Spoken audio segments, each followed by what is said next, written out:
Another day in 2024, another Jordan Brand yellow ochre shoe.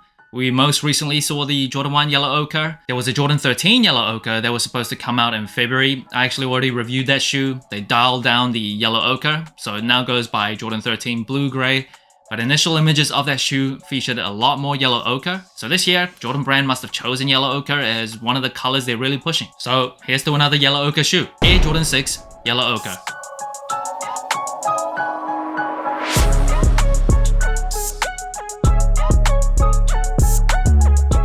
Now this shoe is dropping on January 27th for $200 in the United States. Originally, when the Jordan 6s came out in 1991, it came out for a price of $125. That's around $280 in today's buying power. Now this shoe was also the first shoe that Michael Jordan won a championship for. First out of 6 championships, so it has a special kind of meaning to it. And right off the bat, I just reviewed the Jordan 1 yellow ochre not too long ago. Wasn't like in love with that colorway. It's the same with the Jordan 6 yellow ochre. I think the yellow is probably my preferred shade of yellow because it's duller.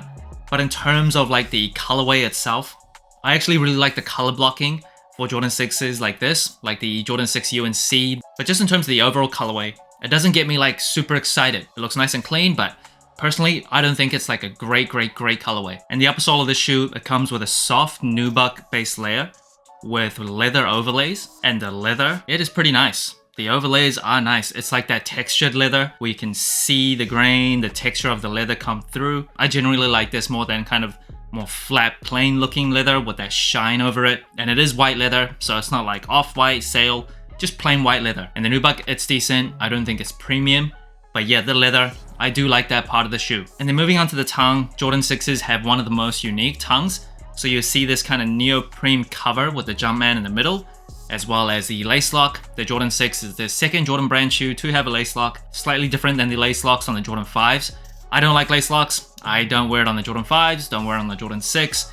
If I'm wearing it casually, like out, I'll take the lace lock off. For the on feet, I decided to keep it on, just to show you what it looks like. And then moving on to the tongue of the shoe, this part, you'll see the holes where you can put your fingers right through the tongue. Very unique. And then at the top, Air Jordan. And of course, a very special thing about the tongue is this little flap that you can pull down. And the Jordan 6 was designed by Tinker Hatfield. He was inspired by Michael Jordan's love of sports cars for the Jordan 6s. So you'll see this pull tab on the Jordan 6 that is meant to resemble a spoiler. One of my least favorite things about Jordan 6 is that pull tab. I love cars. It's like my biggest hobby outside of sneakers. However, spoiler, pull tab, just not a big fan. And one thing about the Jordan 6 that not a lot of people realize is this shoe actually has 23 designed into the upper sole. If you just look at the leather overlays, you might be able to see 23. And then on the booty of the shoe, it is a Jumpman. It's not Nike Air because this is not an OG colorway. It doesn't have Nike Air branding on the back. It's not a hard and fast rule. Sometimes they'll break that rule and give a non-OG pair of Jordan 6s a Nike Air. But for this shoe, no Nike Air, just a Jumpman. And one thing I will say about the yellow ochre, it's not like super bright yellow, it's not like vibrant, it's not like the KD3 Christmas that I reviewed late last year. It is much more duller. I think it's much more wearable because it's not as bright. So if I hold like the Jordan 1 Pollens next to it, that's got a very dull yellow to it as well. And then comparing it to the Jordan 4 Lightning, that definitely has a slightly brighter yellow tinge to it. So hopefully in the video, you can see the difference. The Jordan 6 does come with a polyurethane midsole with a Nike Air unit on the heel, obviously a visible Air unit, as well as a Nike Air unit on the forefoot, and this really cool honeycomb outsole. Obviously utilizes a clear outsole and icy outsole, and Jordan 5s was the first Jordan Brand shoe to use icy outsoles.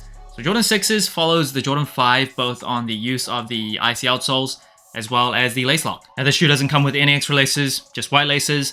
Honestly, I do appreciate when they come with extra laces, but I can't think of another color that I would use instead of this. So I think these laces out of the box, that's the one I would go with. Box of the shoe, on brand, on theme, yellow ochre, Jumpman in the middle. Now in terms of sizing and comfort, for Jordan 6s, I usually go up half a size. I am a wide footer, but not really because I need to go up half a size in terms of the length and the width. It's mainly because the silhouette, just the shape of the Jordan 6, it's more narrow, and I have wide feet, so when I look down, I just feel like there's a lot of spillover. I just feel like my feet look extra fat from a bird's eye view in the Jordan 6. For this shoe, however, I just decided to go true to size. I recently wore the Jordan 6 Georgetown. I went up half a size for that shoe. Even though it looked better from like a bird's eye view, there wasn't as much spillover. I did feel like just the extra room in the toe box, it just starts to grind on you after a while. Just not my favorite. So for this shoe, I did go true to size. The lengthwise fits more perfectly. Widthwise, it's not really a problem. But yeah, I just had to deal with more spillover when I look like down on my feet. It's not my favorite, but as I get older, I really do start to prioritize like comfort, fit, practicality, things like that over like how I think I look. So for Jordan 6s, if you do have wide feet, if you want a better fit, I do recommend going true to size. If you don't have wide feet, definitely go true to size. Now in terms of comfort, I think the Jordan 6s are a pretty decently comfortable shoe. The polyurethane midsole as well as the Nike Air and the forefoot and heel, that's pretty old technology, but for me, I think it works pretty well. Padding around the ankle, it's pretty nice. It doesn't hug my feet as much as I want it to, as much as like the Jordan 5s, the Jordan 3s. I think those shoes really wrap around my big fat wide feet really well. The Jordan 6s just doesn't give me that same feeling. So in terms of like comfort, I don't think it's quite as comfortable as the Jordan 5s for my feet, but it's still pretty comfortable. For casual, everyday use, definitely no problem. And that brings the total sole score of the Air Jordan 6 Yellow Ochre to 29 out of 40. Pretty average score compared to other general releases. In terms of colorway, like I said before, it's a nice colorway, it's nice and clean, nice and easy to wear. In terms of the yellow, it is a more muted and duller kind of yellow that I prefer. But yeah, it just doesn't hit the same as like a Jordan 6 UNC, the Georgetown Jordan 6s, I think was a better colorway.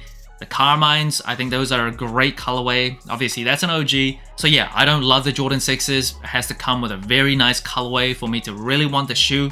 This one, nice and clean, but yeah, not elite. In terms of the materials, I think it's pretty decent. I think the overlays, the leather overlays, in terms of the texture coming through, I really like that personally. And in terms of the tech specs, it's very old, but it still works for me. Polyurethane midsole, slightly lighter than like a cup sole that you see on a Jordan 1, and the Nike Air on the heel and the forefoot.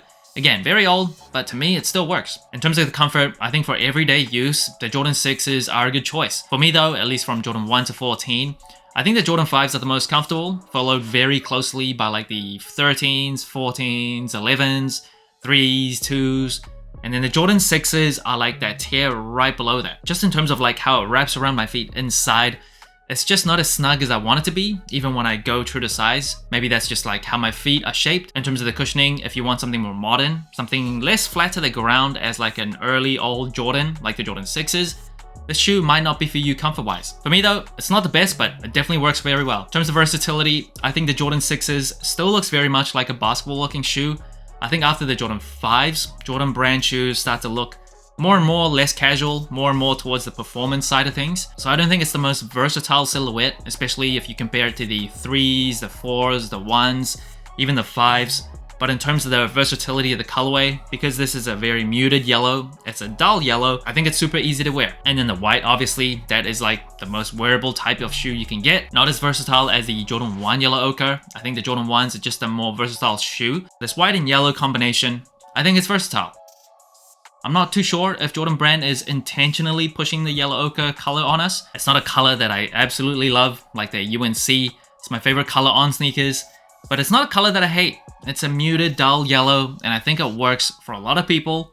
For me, like it, but don't love it. So that's it. Thanks for watching Sole Inclined. Let me know what you think of the Air Jordan 6 Yellow Ochre. Like, subscribe, comment, all the good stuff. And remember, tomorrow may never come, so wear your shoes